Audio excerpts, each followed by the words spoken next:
What's going on, guys? Welcome to another edition of Pantherology. It's your boy Clay Mason, and today's topic is, do the Carolina Panthers have one of the top wide receiver cores in the NFL? Alright, so where does the Carolina Panthers wide receiver group rank amongst other NFL teams? You know, the Carolina Panthers have an embarrassment of riches at the wide receiver position. You know, we're going into 2020. Now that we have an offensive coordinator like Joe Brady, I feel like he's going to have a lot of fun with the versatile group and variety of different ways as the campaign progresses. While it probably won't translate into an immediate success of a postseason berth, but having so many quality options is going to give the new quarterback Teddy Bridgewater a good steed as he looks, to become the Panthers starter for the foreseeable future. The Carolina Panthers wide receiver group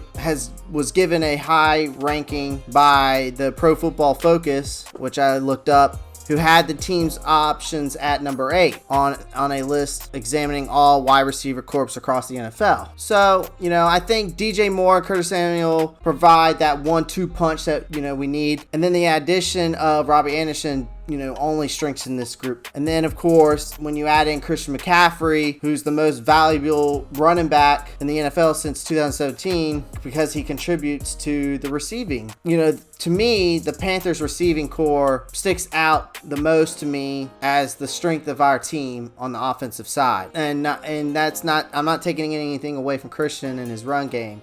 It's just when you've got these three guys plus him, it's definitely a benefit to the whole offense. Much will depend on how the offensive line, with potential 3 new faces holding us up, much has been down on the decline with the center of Matt Paradis last season. Veteran left tackle Russell Kung will be looking to improve heading into 2020 season and his final year of his deal. And it remains to be seen whether John Miller or Michael Schofield can fill the void of the left, which used to be the Pro Bowler Trey Turner. So without further ado, let's take a sneak peek at the Carolina Panthers wide receivers. So starters, we have DJ Moore, Curtis Samuel, Robbie Anderson. For DJ, he has evolved into our number 1 receiving option, although he lacks the number 1 wide receiver touchdown numbers. If there's one thing that I have to say about DJ Moore that frustrates me the most, he doesn't get in the end zone enough. Through his first 2 seasons, he's only had 6 touchdowns. However, give him the benefit of the doubt, since he's been there, he's had Kyle Allen, Will Greer at quarterback, but he still posted 1,175 yards. With Bridgewater, if he can stay healthy, watch Moore jump into one of the conversations as one of the top wide receivers in the league. Next is Curtis Samuel. Although he has been consistent, Curtis Samuel has not reached his max potential yet, in my opinion.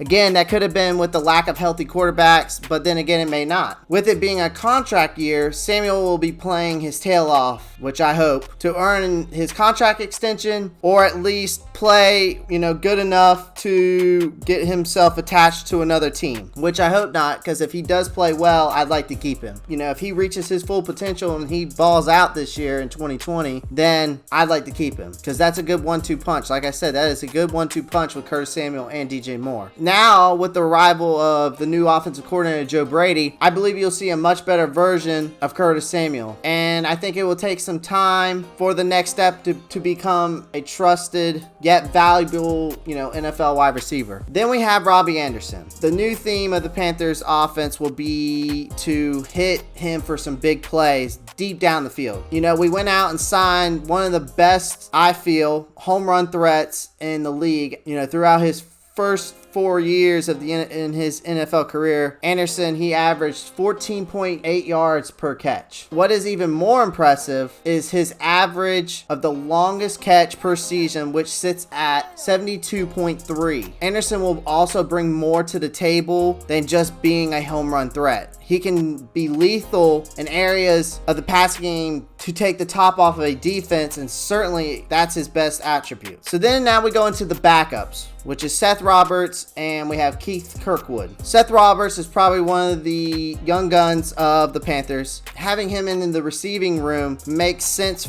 for the front office to target someone like Roberts. The question is he going to have a huge impact on the offense? Probably not. But will he be good for 20, 30 receptions and bring the much needed leadership to the room? Absolutely. He himself has the areas of his game that need to be developed. If he can cure his cases of the drops, he will turn into a solid fourth option for Teddy Bridgewater. Then we got Keith Kirkwood. Keith Kirkwood, the Saints saw the potential in Kirkwood, but he was unable to stay healthy during the window of opportunity when Michael Thomas had his brief holdout. He hasn't received many in-game looks, but what he really brings to the table remains to be seen. So we'll see what Kirkwood brings to the table for us. So my dark horse, though, in this wide receiver core is Pharoh Cooper. Now, everybody probably knows, who knows me, if they're watching this video, is probably saying, well, you're just saying that because he went to University of South Carolina. No, I'm not saying that at all. I might be a University of South Carolina fan, but that doesn't mean that I think that Pharoh Cooper was the best thing that ever happened in South Carolina, nor do I think he's the best thing that's happened in the Carolina Panthers. So to further adapt the depth, I think adding Pharoh in as a free agent, Cooper will probably be a primary return man for the Panthers. But do not be shocked if you see him a few times getting a couple looks on offense. Don't expect Cooper to be that go-to option, but he could certainly have packages where they want to get the ball out in space, and that's what he'll be bestly used for. So guys, that's my insight on the wide receiver core of the Carolina Panthers. I hope you enjoyed the video. I hope y'all all staying safe during this pandemic time, and I'm hoping you're enjoying the content I'm putting out there during this time. Guys, do me a favor, click that like button, click the subscribe button, and comment down below and let me know what you think. And also guys, remember, keep pounding.